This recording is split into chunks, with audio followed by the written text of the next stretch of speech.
नमस्कार, मैं अशोक व्यास और मेरा सौभाग्य है कि जो ज्योतिष एक ज्ञान की शाखा है, जिसका संबंध भारत की आध्यात्मिक संस्कृति के साथ है, वैदिक संस्कृति के साथ है, उसमें विशेष रूप से महारत रखने वाली भारत से पधारी हुई आचार्य जीतू सिंह जी, जिन्हें सेलिब्रिटी एस्ट्रोलॉजर के रूप में भी जाना जाता रहा है, और क्यों जाना जाता है वो भी हम उनसे सीधा सीधा समझेंगे।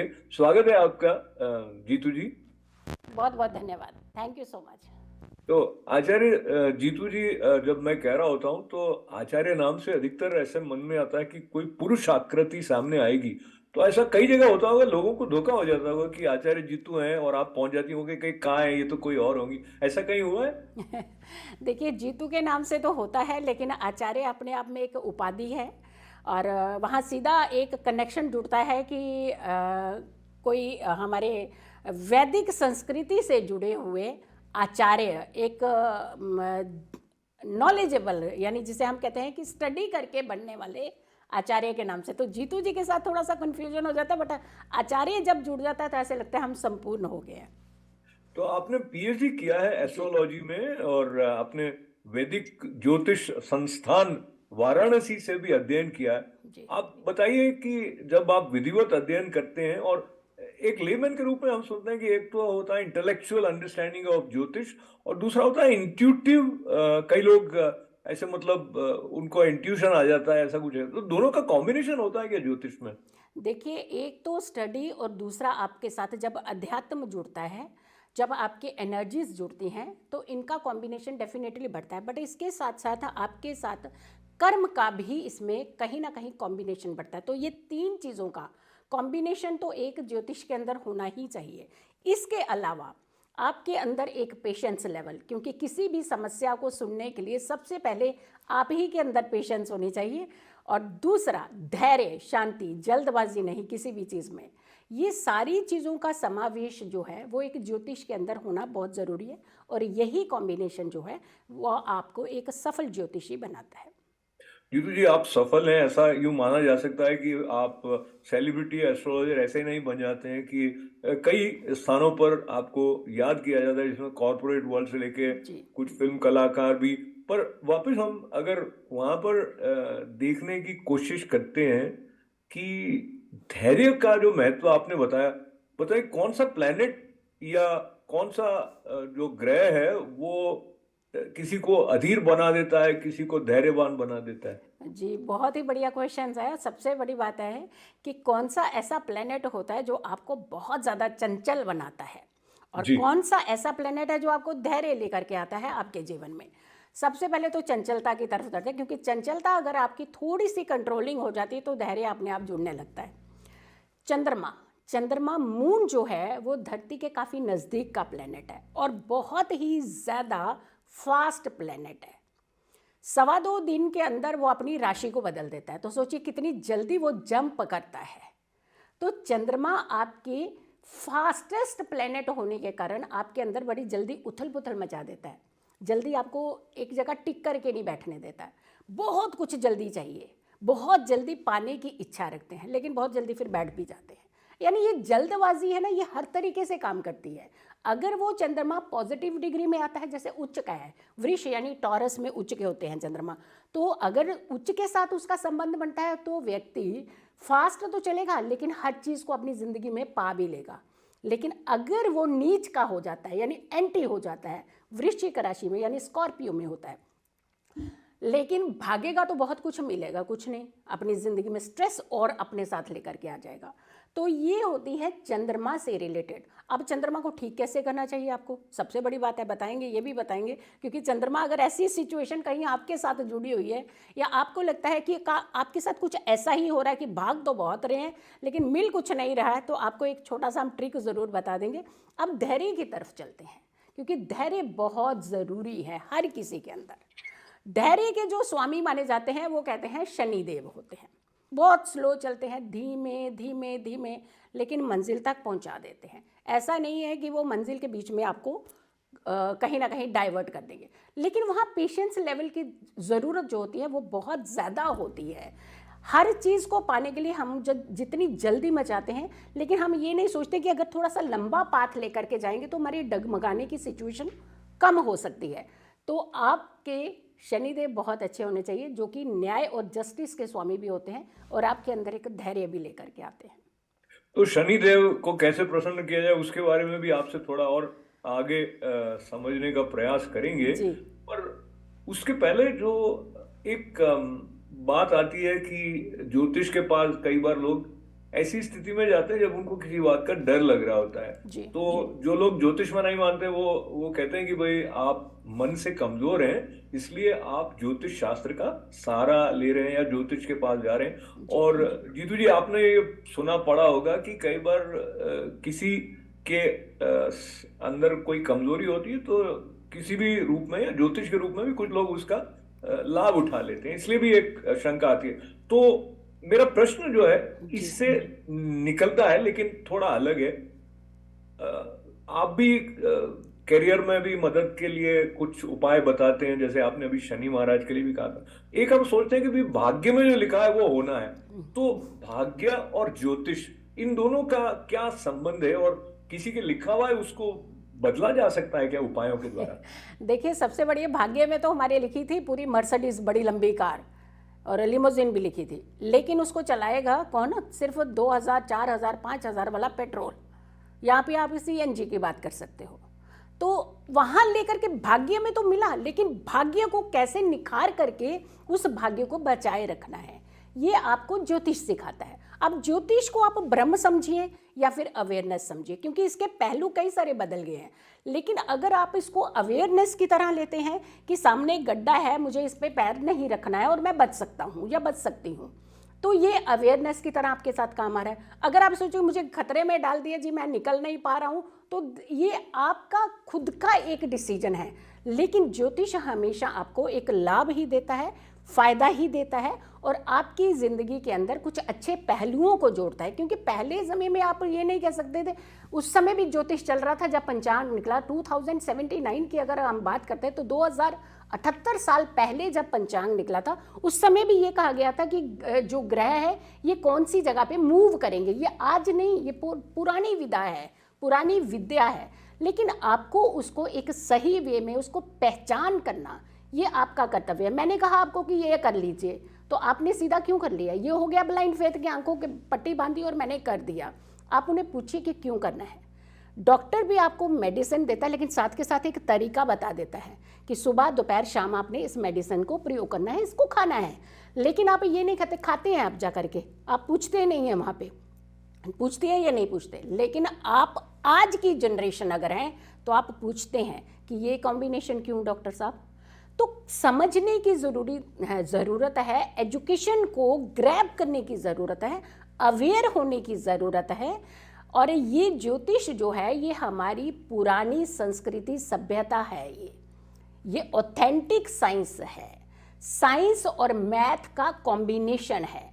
एक एक डिग्री में प्लैनेट जो हैं वो मूव करते हुए अपने रिजल्ट को चेंज करते हैं। तो यहाँ कोई भ्रम नहीं है, डर नहीं है, सिर्फ समझने की ज़रूरत है। अब बहुत सारे लोग कहते हैं कि शनि आ गया जी, शनि आ गया। क्या हो गया शनि आ गया? शनि आपको क्यों सताएगा? आपको नहीं सताएगा। अगर आपने किसी का हक नहीं मारा है, अगर आपने किसी को टॉर्चर नहीं किया है, अगर आपने अपने घर के माता पिता को परेशान नहीं किया है, तो आपको शनि क्यों सताएंगे? शनि सिर्फ उन लोगों को सताते हैं जो गलत कर्मा, क्योंकि कर्म के स्वामी हैं वो, हमारे कर्म को निखारने के स्वामी कहे जाते हैं। तो गलत चीज़ें करेंगे तो उसका रिवर्ट बैक तो हमें मिलना है। तो कभी भी ज्योतिष ने किसी को डराया नहीं है। ज्योतिष ने एक राइट पाथ दिया है कि इस पाथ से चलिए और अपनी ज़िंदगी को खूबसूरत बनाइए।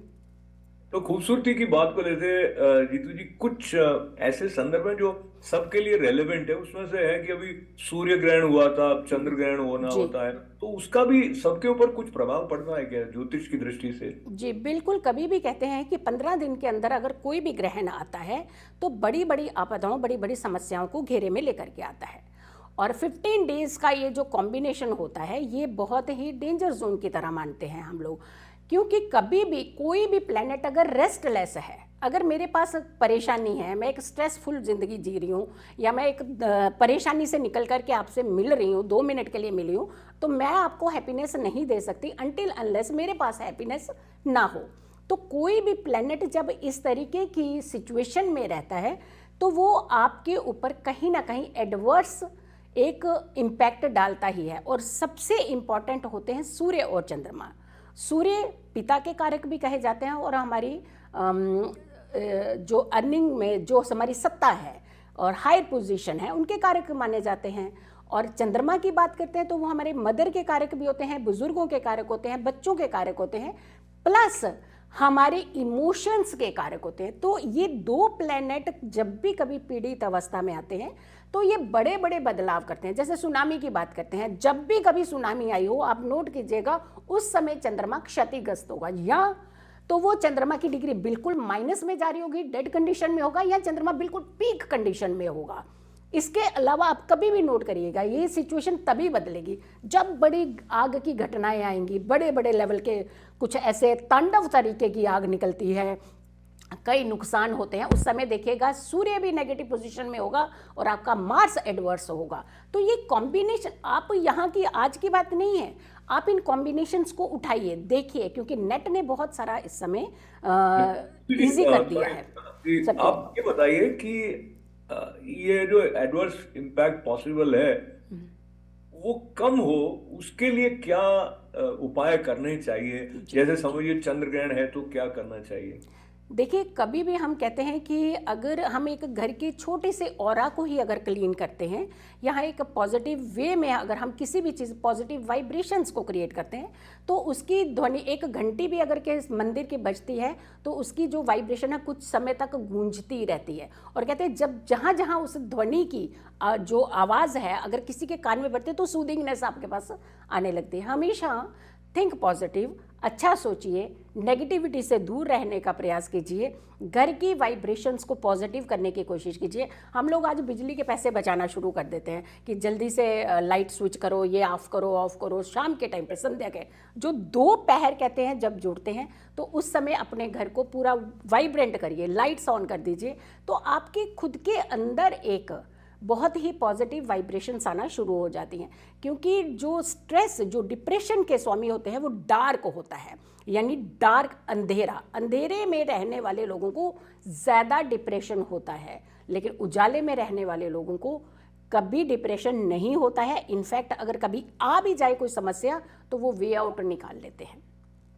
तो आचार्य जीतू सिंह जी के साथ में उजाले की तरफ बढ़ने की जो प्रेरणा हम तक पहुंच रही है उसको लेके मैं एक बात अपने दर्शकों तक पहुंचाऊं कि आपको बहुत सारे पुरस्कारों से सम्मानित किया गया है। गौरव अवार्ड, FTV अवार्ड, और जो उत्तराखंड के मुख्यमंत्री महोदय ने भी, त्रिवेंद्र सिंह रावत जी ने भी आपको सम्मानित किया। तो अमर उजाला महाकुंभ सम्मान समारोह में भी आप सम्मानित हुई हैं। इसके अलावा जो सेलिब्रिटी एस्ट्रोलॉजर वाली एक उपाधि बन जाती है उसके साथ में आपका ज्ञान भी जुड़ा हुआ है। जैसे आपने वैदिक ज्योतिष संस्थान वाराणसी से जो अध्ययन किया और आपने 10वें घर पर विशेष रूप से अध्ययन किया, रिसर्च किया, PhD किया, तो क्यों आपने 10वां घर चुना था?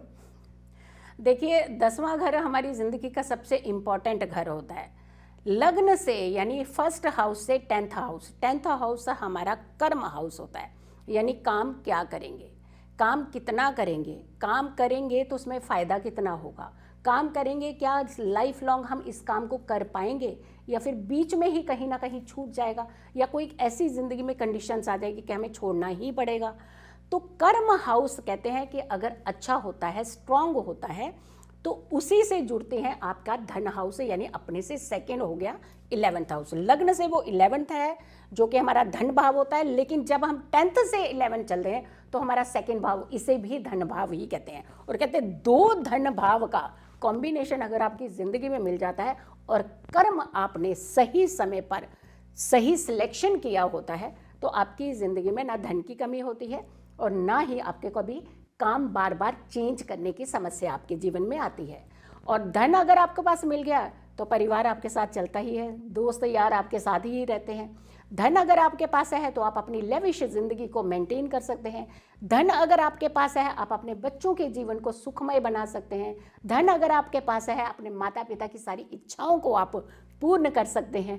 तो धन का कंसर्न आपके कर्म के साथ है और कर्म को पुख्ता बनाना, मजबूत बनाना, इसीलिए मेरा ये कंसर्न रहा है कि कर्म जो है हमारा कभी भी फ्लक्चुएट नहीं होना चाहिए। बार बार फ्लक्चुएशन आपके मॉरल को डाउन करती है। तो ये मेरा जो कर्म भाव पे ऊपर पीएचडी करना ये मेरा सौभाग्य भी है। डेफिनेटली इसमें मेहनत थोड़ी सी ज़्यादा लगती है क्योंकि इसके अंदर आपको सारे हाउसेस की नॉलेज चाहिए होती है। व्यक्ति विशेष, किस व्यक्ति का ये 10th हाउस है, उस व्यक्ति के बारे में पूरी चर्चा। 2nd भाव आपका धन कैसा रहेगा। 7th भाव आपका स्पाउस, चाहे वो मेल है तो फीमेल, फीमेल है तो मेल, और बच्चे आपके चिल्ड्रन, यानी सारे कॉम्बिनेशंस इसके साथ जुड़ते हैं जी। तो बहुत ही सुंदर है। वैसे तो 10वां घर है और 10 नंबर जो है वो अलग रूप से जब बोलचाल में आता है तो 10 नंबरी को अच्छा नहीं मानते हैं, और यहाँ संदर्भ अलग है।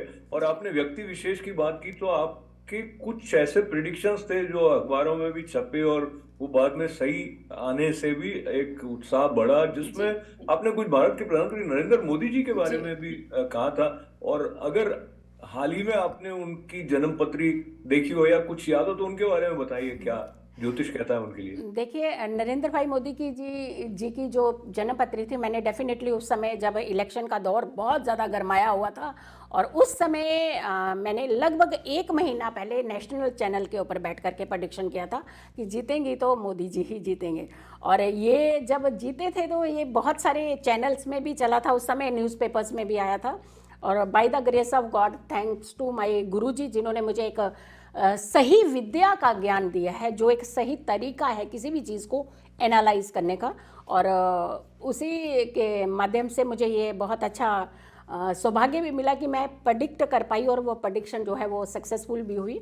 अभी रिसेंटली भी जो प्रेडिक्शंस की थी मैंने इलेक्शंस को लेके, तो वो भी ऑलमोस्ट ऑल मतलब ठीक ही रही हैं, सक्सेसफुल रही हैं। और बहुत अच्छा लगा, मुझे बहुत प्राउड फील होता है अपने गुरु के ऊपर। मुझे बहुत प्राउड फील होता है कि उन्होंने मुझे एक ऐसी शिक्षा, एक ऐसी विद्या दी है जिसके माध्यम से मैं कुछ चीज़ें आप तक पहुंचा पाती हूँ। उनका नाम क्या है गुरुजी का आपके? मेरे गुरुजी का डॉक्टर दास हैं जो वाराणसी से, जिनके अंडर मैंने ये डॉक्टरेट की थी। और अभिमंत्री जी हैं जिनके संपर्क में मैं अक्सर रहती हूँ। उनसे कुछ नॉलेज ज़रा सा भी अगर मुझे लगता है कि मुझे कहीं ना कहीं, क्योंकि कभी भी हम पूरे एक सक्सेसफुल व्यक्ति ऐसे नहीं मान लेते कि हाँ जी बस मैं पूर्ण हूँ, मुझे कभी विद्या की ज़रूरत नहीं पड़ेगी। ये वो रास्ता है, जितना आप इसके अंदर गूढ़ ज्ञान पाते जाएंगे उतने ही आप निखरते जाएंगे। और क्योंकि ज्योतिष हमारा बहुत छोटा नहीं है, वास्ट है, इसमें जितना ज़्यादा सीखेंगे उतना ही ज़्यादा हम ज्ञान को हासिल करके आप तक इस ज्ञान को परोस पाएंगे। तो मेरे गुरुजी को मैं बहुत बहुत धन्यवाद करती हूँ, दोनों को, कि जिन्होंने मुझे एक सही एक ज्ञान का एक मार्ग दिया है जो मैं आज आप तक परोस पा रही हूँ। तो बहुत प्रसन्नता की बात है। गुरु के प्रति जो आपका भाव है उसको भी नमन है। मोदी जी का जो कुछ आपको स्मरण आता है ग्रहों की दशाओं के हिसाब से, आने वाला समय उनके व्यक्तिगत जीवन को इस तरह से भारत के साथ जुड़ा हुआ है, तो लगता है कि मोदी जी का भविष्य और वर्तमान में निकट भविष्य में जो भारत की स्थिति हो उसका कुछ घना संबंध है। इसलिए आप बताएं क्या लगता है उनकी जन्म पत्री में। देखिए, उनकी जन्मपत्री में एक चीज़ मैं ज़रूर कहना चाहूँगी, थोड़ा सा लग्न को लेकर के हमें कहीं ना कहीं थोड़ा सा इनको कन्फ्यूजन इसलिए रहता है क्योंकि इनके लग्न को बहुत अच्छे एस्पेक्ट नहीं है।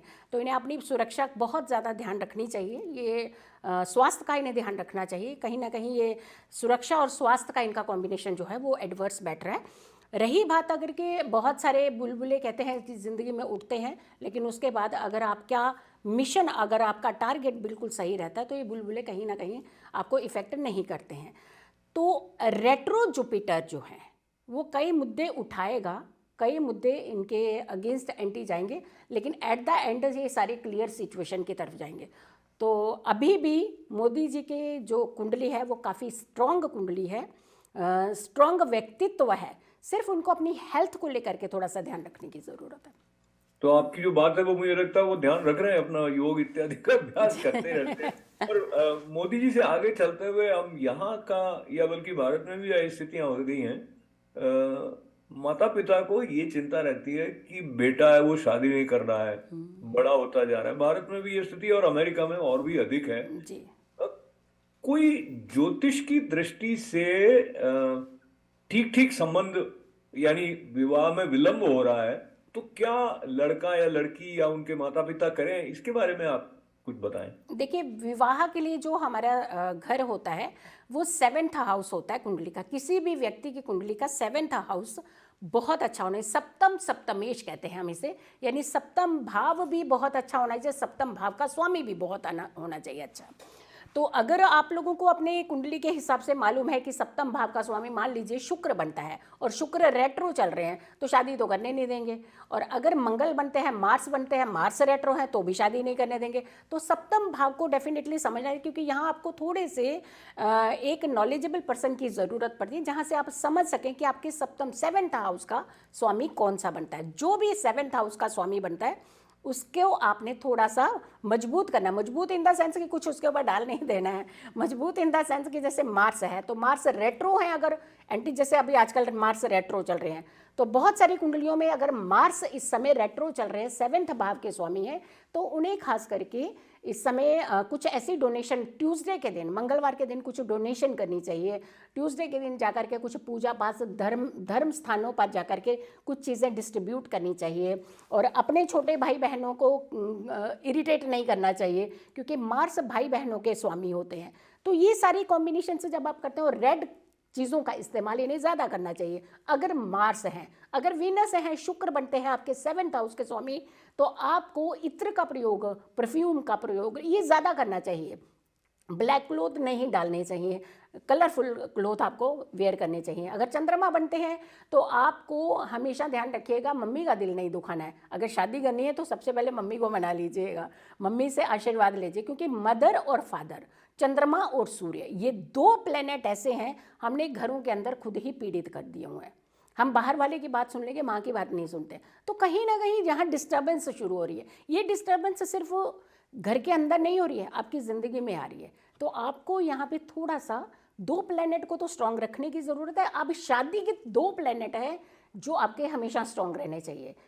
महिलाओं की अगर हम बात करते हैं तो जुपिटर उनके कारक होते हैं शादी के। गुरु, हमेशा पीली चीज़ों का इस्तेमाल कीजिए। नहाते समय आप थोड़ा सा जल के अंदर हल्दी, एक पिंच आप एक हल्दी डाल करके स्नान कीजिए। अगर आपको लगता है कि आपकी एज हो रही है, निकलती जा रही है एज, मैरिज नहीं हो पा रही है, तो आप एक पिंच हल्दी डाल करके जल में स्नान करना शुरू कर दीजिए। बहुत जल्दी आपकी शादी के योग बन जाएंगे। और वैसे ही अगर हम पुरुषों के, लड़कों की बात करते हैं, तो उनके स्पाउस के जो स्वामी, उनकी शादी के जो कारक होते हैं वो वीनस होते हैं। इत्र खूब सारा लगाइए, परफ्यूम जैसे वैसे तो लगाते होंगे, लेकिन फ्राइडे को ज़रूर लगाइए आप। देखिए आपको बहुत जल्दी इसका रिजल्ट मिलना शुरू हो जाएगा। तो बहुत बहुत धन्यवाद है आपका। और बातें इतनी सारी हैं क्योंकि जीवन अनंत है और ज्योतिष जो है वो जीवन के सारे आयामों के साथ जुड़ा हुआ है। और आपको जो सेलिब्रिटी एस्ट्रोलॉजर की उपाधि या जो पहचान मिली है, उसका कारण समझ में आता है कि आपको विषय की जानकारी होने के साथ साथ आप उसको किस तरह से बताती हैं, उससे भी एक स्पष्टता बढ़ती है। जो आपके, मुझे लगता है कोई ऐसे ग्रह होंगे जिसके द्वारा ये सफलता आपके पास आती जाएगी, ऐसा लगता है। तो आपने समय निकाला और बहुत महत्वपूर्ण बात जो चलते चलते भी आपने बताई, हमारे कुछ दर्शक उसका लाभ ले पाएंगे और वो आपसे संपर्क करना चाहेंगे तो आचार्य जीतू सिंह नाम अगर गूगल भी करेंगे तो उनको कैसे कांटेक्ट होना है आजकल इतना सरल हो गया है, इसलिए वो एक बड़ी अच्छी बात है। और चलते चलते यदि आप कोई और बात जोड़ना चाहें ज्योतिष के संबंध को लेकर जो आम लोगों के लिए लाभकारी हो, तो कृपया बताएं। बिल्कुल, एक चीज़ मैं ज़रूर कहना सबसे पहले तो मैं अशोक सर आपका बहुत बहुत धन्यवाद करना चाहती हूँ, और ITV गोल्ड का बहुत बहुत धन्यवाद करना चाहती हूँ कि मुझे एक आपका प्लेटफॉर्म साझा करने का मुझे मौका मिला है। और मैं सब दर्शकों का बहुत ज़्यादा धन्यवाद करना चाहती हूँ कि आपने मुझे सुना है। बट हाँ, मैं आपकी ज़िंदगी में कुछ चाहती हूँ कि कुछ अच्छे पल आपकी ज़िंदगी में हमेशा जुड़े रहें। छोटा सा एक टिप है, जब आप मॉर्निंग में उठते हैं, हम क्योंकि हमने इतना बोझ अपनी धरती के ऊपर डाला हुआ है और हम उसको भूल जाते हैं। बाकी सारी चीज़ें हम अपनी ज़िंदगी में करते हैं, खुद भी चलते हैं और गाड़ियों को भी चलाते हैं, अपने सामान को भी रखते हैं, सब कुछ करते हैं। तो सबसे पहले उठते ही अगर आप अपनी धरती मैया का स्पर्श करते हैं, टच करते हैं और उसे टच कर करके आप अपना एक प्रणाम करते हैं, उसके बाद अपनी ज़िंदगी को शुरू करते हैं, तो आपका जीवन बहुत ही शांत और सुखमय होता है। दूसरा टिप, कभी भी किसी भी काम को करने के लिए जा रहे हैं तो आप ये कभी मत सोचिएगा कि नहीं होना है या नहीं होगा, शायद होगा या नहीं होगा। क्यों, ऐसा क्यों? सीधा बोलिए कि मैं आज जिस काम के लिए जा रहा हूँ, जा रही हूँ, मेरा काम होगा, ज़रूर होगा और ये काम करके मैं वापस आऊँगा या आऊँगी। आप देखिएगा आपका काम नहीं रुकेगा। तीसरा टिप, डिप्रेशन नहीं होना चाहिए ज़िंदगी में। शाम को सूर्य अस्त के पास जो भी समय होता है 40 मिनट के अंदर अंदर आपके घर के हर कोने को लाइट कर दीजिए, उजाला भर दीजिए। आपकी ज़िंदगी में ना टेंशन आएगी, ना घबराहट आएगी, ना परेशानी आएगी।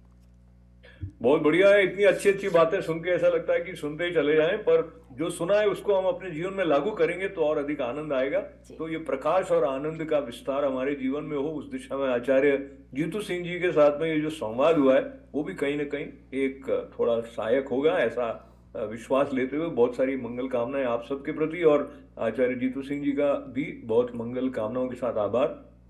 बहुत बहुत धन्यवाद, बहुत बहुत धन्यवाद। नमस्कार।